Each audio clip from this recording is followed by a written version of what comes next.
Hey guys, this is soul of cricket. இன்றைக்கி நம்ம எதை பற்றி பார்க்க போகிறோம் அப்படின்னா, சிஎஸ்கே, ஜடேஜா, ராஜஸ்தான் ராயல்ஸ், சாம்சன், இந்த 4 வார்த்தை தான் இந்த 2 நாளாக இன்டர்நெட்டில் ட்ரெண்டிங், வைரல் எல்லாமே. ஏன்னா அப்படிப்பட்ட ஒரு ட்ரேட் ஐபிஎல்லில் நடக்க போகுதுன்றது எல்லாருக்குமே தெரிஞ்ச ஒரு விஷயமா இருக்கும். சிஎஸ்கே ஜடேஜாவை கொடுத்து ஆர்ஆர்லேருந்து ஆல்ரெடி நான் வெளில போகணும் அப்படின்னு ரொம்ப ஒத்த காலில் நிற்கிற சாம்சனை சிஎஸ்கே வாங்க போகிறாங்க. எஸ், இது ரொம்ப எமோஷ்னலான ஒரு மூமெண்ட் ஃபார் சிஎஸ்கே ஃபேன்ஸ். ஒரு 12 வருஷம் ஒரே டீமுக்காக ஆடி எத்தனையோ கப்ஸ், அதில் முக்கியமான கான்ட்ரிபியூஷன் வித் பேட் பால் இந்த ஃபீல்டு எல்லாமே பண்ணது நம்ம ரவீந்திர ஜடேஜா. அவரை விட்டு கொடுக்குறதுங்கிறது ரொம்ப ஒரு எமோஷ்னலான moment. After Dhoni, Raina, Jadeja has been the long standing CSK player. More than 10 years விளையாடின பிளேயர்னால் அது ரவீந்திர ஜடேஜா தான். எஸ், எல்லாருக்குமே ரொம்ப எமோஷ்னலான மூமெண்ட் தான் இது. But what are the pros and cons of this deal அப்படிங்கிறத ஒரு ஆஸ் எ கிரிக்கெட் ஃபேனாக, ஆஸ் எ சிஎஸ்கே ஃபேனாக, considering the future of CSK, the franchise எல்லாமே நம்ம பார்க்கணும். ஸோ அதை பார்ப்போம். இப்போது ஃபஸ்ட்டு ஜடேஜா விடுறது அதை விட்டுருவோம். சாம்சன் உள்ளே வர்றதுனால சிஎஸ்கேக்கு என்ன ஒரு ப்ராஃபிட் அப்படின்னா, ஒரு மெயினாக Indian wicket keeper who can bat at the top. இந்த கமாடிட்டின்றது ஒரு நல்ல எஸ்டாப்ளிஷ்ட் இந்தியன் விக்கெட் கீப்பருங்கிறது ரொம்ப ரேரான கமாடிட்டி ஐபிஎல்லில். ஏன்னா already for example Jitesh Sharma, KL ராகுல், ரிஷப் பண்ட் இந்த மாதிரி பிளேயர்ஸ், ஜோரு ஜுரேல் உட்பட இந்த மாதிரி எஸ்டாப்ளிஷ் விக்கெட் கீப்பர்ஸ்லாம் ஆல்ரெடி வேறு டீம்ஸில் இருக்காங்க. சிஎஸ்கேக்கு தோனி இருக்கார், பட் எவ்வளோ வருஷம் ஆடுவார்? அதுக்கு ஒரு ரீப்ளேஸ்மெண்ட் நம்ம கண்டிப்பாக தேவை. அதுக்காக தான் மெயினாக சஞ்சு சாம்சனை டீமுக்குள்ளேயே எடுத்துகிட்டு வராங்க. ஸோ ரெண்டாவது விஷயம், opening batter Ruturaj Gaikwad number 3 தான் ஆட போகிறாருன்னு டிசைட் பண்ணிட்டாரு. ஸோ ஆயுஷ் மாத்ரேன்னு ஒரு பிளேயர் ஆல்ரெடி லாக். இன்னொரு பிளேயர் ரச்சின் ரவீந்திராவும் சரி, டெவான் கான்வேயும் சரி, 2 பேருமே போன சீசனில் total out of form. So அதுக்கு ஒரு opener, Indian wicket keeper, batsman ரெண்டுமே சார்ட்டட். மூணாவது, ஆஃப்டர் தோனி இன்னும் ஒரு 5 வருஷம் ஒரு 6 வருஷம் the face of CSK or the brand of CSK அப்படிங்கிறத யார் கொண்டு போக போகிறா? ஓகே, நம்ம என்ன தான் நமக்கு ருத்துராஜ் பிடிக்கும் அப்படின்னாலும் ருத்துராஜ் ஒரு பெரிய பிராண்ட் இமேஜ் உள்ள ஒரு பிளேயர் கிடையாது.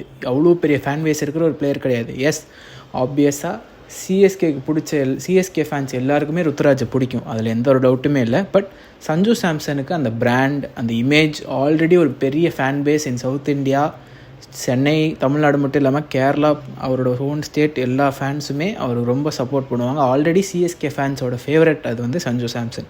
ஸோ அவரை நம்ம எடுத்துகிட்டு வரப்போ அந்த பிராண்ட், அந்த இமேஜ் அண்ட் தோனி போனதுக்கப்புறம் லெகசியை கேரி ஃபார்வர்ட் பண்ணுற ஒரு விக்கெட் கீப்பர் பேட்டராகவும் அவர் இருப்பார்.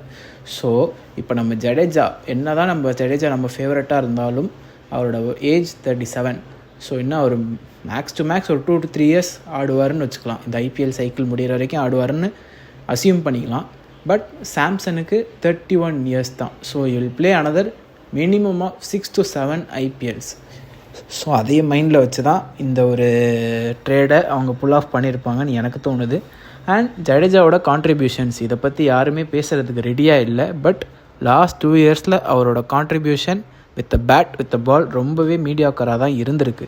வித் த பேட் ஒரு சீசன்லேயும் 250 runs, இன்னொரு போன சீசனில் 200 runs, அந்த ரேஞ்சில் தான் இருக்குது. பவுலிங்கில் 2 சீசனுமே சேர்த்து 25 மேட்ச்சுக்கு மேலே ஆடியுமே 18 விக்கெட் தான் எடுத்திருக்காரு. முன்ன மாதிரி ஜடேஜா கொடுத்த அந்த கான்ட்ரிபியூஷன்ஸ் இப்போது அவர் கிட்டேருந்து வர்றது கிடையாது. இதுதான் பிளேட்டண்ட்டான ட்ரூத். சிஎஸ்கே ஃபேன்ஸ் பார்க்க விரும்பாத ட்ரூத் இது தான்.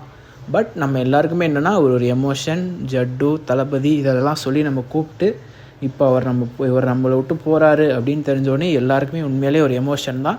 பட் அட் எந்த கிளப், எந்த ஃப்ரான்ச்சைஸ், நீங்கள் ஃபுட்பால் லீக்ஸ் எடுத்துக்கோங்க, எந்த கிளப், எந்த ஃப்ரான்ச்சைஸ் தான், இந்த பிளேயரோட அந்த ஃப்ரான்ச்சைஸ் தான் ரொம்ப பெரிய ஒரு விஷயமா இருக்கும். At the end of the day the franchise is always bigger then the player. Like இப்போ நீங்கள் ஃபுட்பால்லே எடுத்திங்கன்னா கூட ரியல் மேட்ரிட் விட்டு ரொனால்டோ போனார், பார்சலோனா விட்டு ஒரு பாயிண்டில் வேறு வழி இல்லாமல் மெஸ்ஸி போனார். ஸோ இந்த மாதிரி அவங்களோட ஃபேவரட் கிளப்ஸ்லேருந்து அவங்களோட மோஸ்ட் ஃபேவரட் பிளேயர்ஸே எக்ஸிட் ஆகிருக்காங்க. ஸோ அப்போ நீங்கள் கேட்கலாம், ஏன் தோனியை ரிலீஸ் பண்ண வேண்டியதானே, இல்லை தோனியை ட்ரேட் பண்ண வேண்டியதானே அப்படின்னு சில பேர் நக்கலாக கேள்வி கேட்கலாம். தோனிங்கிறவர் ஒரு அன்கேப்டு கோட்டாவில் இருக்கார். ஸோ அவருக்கு வந்து 4 crores பர்ஸ்லேயே ஒதுக்கப்படுது. ஜடேஜாக்கு அந்த கேஸ் கிடையாது. Is occupying 18 crores in the purse, total purse. And தோனிங்கிறது is a very very very very much larger brand image than Jadeja. இதுதான் ஃபேக்ட். ஸோ தோனின்றவர் அவர் வந்து ரெண்டாவது இப்போ நீங்கள் ட்ரேட்லாம் பண்ணுற மாதிரி இருந்துச்சுன்னா அவர் ஐபிஎல் விட்டு ரிட்டையர் ஆயிடுவார். He wants to play for CSK or else retire. So சிஎஸ்கேக்கு அந்த லாஸ்ட் டைம் ஒரு கப் அடித்து சேப்பாக்கில் ஒரு கடைசி மேட்ச் வச்சு தன்னோட ஃபேர்வெலாக கொண்டு போகக்கூடாதா அப்படிங்கிற ஆசை தான் தோனிக்கு. ஸோ தோனியை ட்ரேட் பண்ணுறது, ரிலீஸ் பண்ணுற அந்த ஜோக்ஸ்லாம் வேலைக்கே ஆகாது. ஜடேஜாவை இந்த ஒரு காஸ்க்காக தான் ரிலீஸ் பண்ணியிருப்பாங்க. அண்ட் இந்தியன் ஸ்பின்னர்ஸ் ஆக்ஷனில் கிடைக்கிறதோட probability more compare to an Indian establish wicket keeper batter. அதுதான் மெயின். ஸோ அதுக்காக இந்த ட்ரேட் ஆஃபை பண்ணியிருப்பாங்க. ஆர்ஆருக்குமே இது ஒரு மிகப்பெரிய ப்ளஸ். ஜடேஜா மாதிரி ஒரு எக்ஸ்பீரியன்ஸ் ஸ்பின்னர் லைனப்குள்ளே வர்றது, வந்து 4 overs நறுக்குன்னு போடுறது, அந்த எண்டில் கொஞ்சம் ஃபினிஷிங் டச்சஸ் இதெல்லாம் கொடுக்கறதுக்கான ஒரு எக்ஸ்பீரியன்ஸ்டு பிளேயர். நிறைய யங்ஸ்டர்ஸ் இருக்காங்க ஆர்ஆரில். எஸ்எஸ்வி ஜெய்ஸ்வால், சூரியவன்ஷி, த்ருவ் ஜுரேல், ரியான் பராகுன்ட்டு அந்த யங்ஸ்டர்ஸ்க்கெல்லாம் பேட்டிங்கில் சப்போர்ட் பண்ணுற மாதிரி ஒரு ஜடேஜா அங்கே வர்றதுன்றது ரொம்பவே நல்ல விஷயம் அவங்களுக்கு. ஸோ இது 2 டீமுக்குமே ஒரு ஃபேரான ட்ரேடாக தான் என்னால் இதை பார்க்க முடியுது. 2 டீமுமே இதுலேருந்து பயங்கரமாக பெனிஃபிட் ஆவாங்க. சிஎஸ்கேக்கும் சரி ஒரு பிராண்ட் அண்ட் பூஸ்டாக கிடைக்கும். ஆர்ஆருக்குமே இது ஒரு பெரிய பெனிஃபிட்டாக இருக்கும். So these are my thoughts regarding this trade. CSK point of வியூவிலேருந்து பார்த்தோன்னா லைக் ரொம்ப ஒரு சீரியஸ் ஃப்ரான்ச்சைஸ் மாதிரி ஆப்ரேட் பண்ணுறாங்க. எமோஷன்ஸ்லாம் ஓரம் தள்ளி வச்சுட்டு, எஸ் ஓகே எமோஷன்லாம் இருக்குது, பட் ஃப்யூச்சரை நோக்கி நெக்ஸ்ட் 3 years 2-3 yearsல ஒரு கப் அடிக்கணும்னா நம்ம அதுக்கு என்ன பண்ணணும்னு சீரியஸாக நோக்கி தான் இந்த டிசிஷன் எடுத்திருப்பாங்கன்னு எனக்கு தோணுது. So let us see what unfolds in the upcoming days. இது எதுவுமே இன்னும் அஃபிஷியலாக வரல. இன்னும் ஒரு 2 to 3 daysல இது எல்லாமே அஃபிஷியலாக வந்துடும். November 15 நமக்கு ரிட்டென்ஷன்ஸ் அண்ட் ட்ரேட்ஸ் என்னன்னு தெரிஞ்சிடும். ஸோ வந்தக்கப்புறம் அதை பற்றியும் ஒரு வீடியோ போடுவோம். ஸோ ரெகுலர் அப்டேட்ஸ்க்கு சோல் ஆஃப் கிரிக்கெட்டுன்ற என்னோடய சேனலை சப்ஸ்கிரைப் பண்ணி வச்சுக்கோங்க. தேங்க்யூ ஃபார் வாட்சிங்.